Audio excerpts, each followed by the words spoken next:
Fala, minha gente, tudo certinho com vocês? Bom, espero muito que estejam.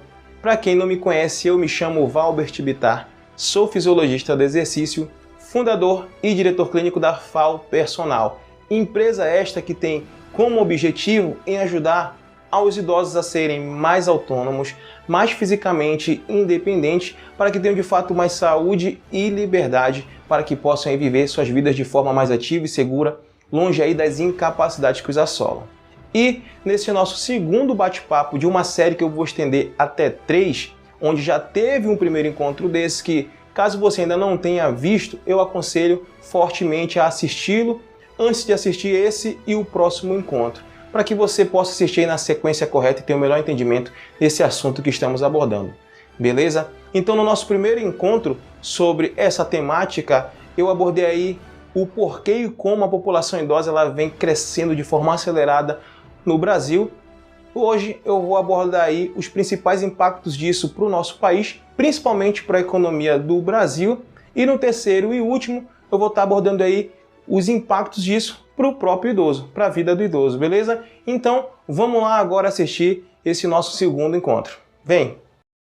Estou aqui de novo dentro do mesmo site que eu acessei no nosso primeiro encontro, que é o site de projeção do IBGE, em que traz para a gente aí dados demográficos da população brasileira. Então eu estou aqui para a gente ver esse último gráfico desse site aqui, que é esse gráfico aqui, ó, onde está escrito Brasil, e embaixo razão de dependência jovens e idosos. Então vamos saber o que isso significa? Então, razão de dependência jovens e idosos é a razão entre o segmento etário da população definido como economicamente dependente e o segmento etário potencialmente produtivo. Então, quem é quem aqui? Os idosos, é claro, fazem parte do segmento economicamente dependente. Afinal, os idosos eles geram um custo, um gasto para o governo, e dentre esses gastos principais são suas aposentadorias e a utilização do sistema público de saúde, o nosso sistema único de saúde. Então, já tem estudo que comprova que a população idosa é a população que mais utiliza o nosso sistema público de saúde e outros serviços de atendimentos, de assistência social. E o segmento considerado potencialmente produtivo são as pessoas não idosas, são os jovens, na verdade. São as pessoas que estão aí na ativa, estão aí produzindo para o governo, que estão trabalhando, que geram renda tanto familiar como contribuem para a renda do governo. Então, analisando o gráfico aqui, a gente tem essa curva aqui, ó, essa linha que são dos jovens, que é o segmento potencialmente produtivo, e aqui embaixo a gente tem a linha dos idosos, que é o segmento economicamente dependente. Então a gente percebe que em 2010 a gente tinha aqui uma razão bem grande do segmento potencialmente produtivo para o segmento economicamente dependente. Ó. Porém, com essas mudanças todas que o nosso país está passando, a gente vem vendo, a gente pode notar aqui que nos anos seguintes, no decorrer dos anos, essa razão ela vem diminuindo, muito em função da diminuição desse segmento potencialmente produtivo e do aumento do segmento economicamente dependente. Então, a gente percebe que vai diminuindo um e o outro vai aumentando. E aqui a gente tem a linha dos idosos. Ó. Só aumenta, só aumenta, só aumenta. De modo a que, em 2039, a linha desses dois segmentos vão se encontrar.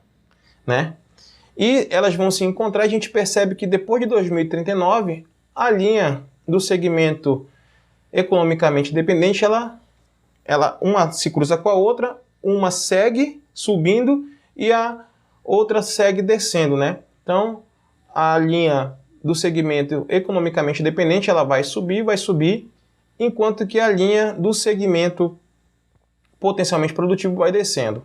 E aí a gente tem aqui uma inversão dessa razão entre os segmentos, ou seja, a gente vai ter aí um número maior de pessoas que geram gasto para o país, do que de pessoas que geram aí renda para o país, ajudam aí nessa renda, economicamente falando, para o país. E aí a gente não precisa ser nenhum expert em economia, em contabilidade ou áreas afins para saber que em qualquer empreendimento ou até nas nossas finanças pessoais, a gente não pode ter um gasto maior que o nosso lucro, né? E com o governo isso não é diferente. O governo já se mobilizou em relação a isso, aprovando aí a tão conhecida reforma da Previdência. Então a reforma da Previdência ela aumenta, né, alguns anos de contribuição daquele público mais velho, né, para tentar estar ganhando tempo aí, para tentar equilibrar essa balança econômica entre os segmentos. Porém, ao meu ver, essa medida do governo em aprovar a reforma é uma medida genérica porque ela foca em estar resolvendo um dos dois principais problemas, né, que são os principais gastos que os idosos geram para o governo, né, e não foca em resolver a causa que, na verdade, geram esses problemas. Então, a gente tem aqui um governo muito mais preocupado com a economia do que com a saúde dos idosos, porque os idosos eles geram também gasto, e muito gasto, com a utilização do sistema público de saúde por serem uma população bastante acometida por doenças crônicas degenerativas. E aí, se nenhuma medida for adotada para formular políticas em que seja feito um trabalho de prevenção, pensando aí no envelhecimento ativo, a gente pode ter aí um retorno desses problemas mais lá na frente e o Brasil aí passe a estar gastando ainda mais do que gasta hoje por ter pensado unicamente, exclusivamente no lado econômico, mais precisamente nas aposentadorias. Porém, a aposentadoria é uma das dos dois principais gastos que os idosos geram para o governo, né? Então o Brasil, o governo ele acaba esquecendo aí desse gasto, né, com a saúde, porque isso aí demandaria talvez um tempo bem grande, muito mais gasto. A gente sabe que isso não é da cultura dos nossos representantes e tampouco da nossa cultura também. Então, o governo ele talvez esteja muito mais preocupado com a economia do que com a saúde de fato dos idosos. E aí eu já entro no nosso terceiro encontro, né, para o nosso terceiro bate-papo, em que eu vou estar apresentando aí os principais impactos disso para a população idosa. Então, os impactos aqui para o Brasil, para a economia mais precisamente do nosso país, são esses, né? Que é essa diferença entre os segmentos, o segmento potencialmente produtivo, né, para o segmento economicamente dependente, né?